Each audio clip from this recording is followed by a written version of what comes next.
What Western politicians think and say in response to Iran's attacks really does matter. President Biden, we expect, is gathering G7 leaders together later today after he was briefed about the attacks in the White House Situation Room. A picture of that moment the American government have shared online. A direct attack on Israel by Iran has never happened before. Here you can see the scene in the Israeli Defense Forces war room.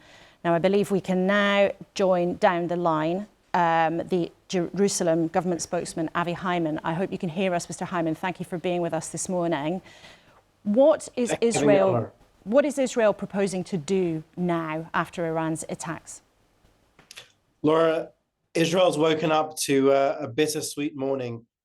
Bitter because after pulling the strings in this war for the last 6 months, after funding its terror proxies in Gaza, in Lebanon, in Syria, in Iraq, and in Yemen, Iran has taken off their mask and attacked us for the first time directly. We thank our strategic support, our strategic allies, for standing with us at this difficult time.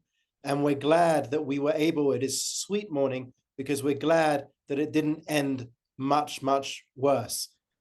We are prepared for all scenarios, both defensive and offensive, and we won't be broadcasting any plans or anything like that. It is under consideration still.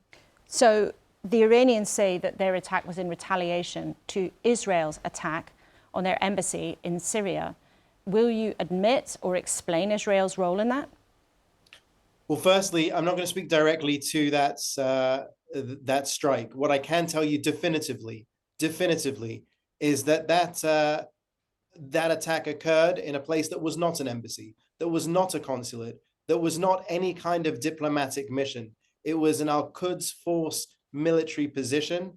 The people there were active members of the Iranian Al-Quds force, and they were there, I'm sure, seeking harm on Israel. We will continue to do what we need to do to defend our nation. And again, it would appear that Iran wanted to do some serious damage, and thankfully they didn't. Although one 10-year-old girl is currently fighting for her life, a young 7-year-old Israeli Muslim girl who was hit by shrapnel last night.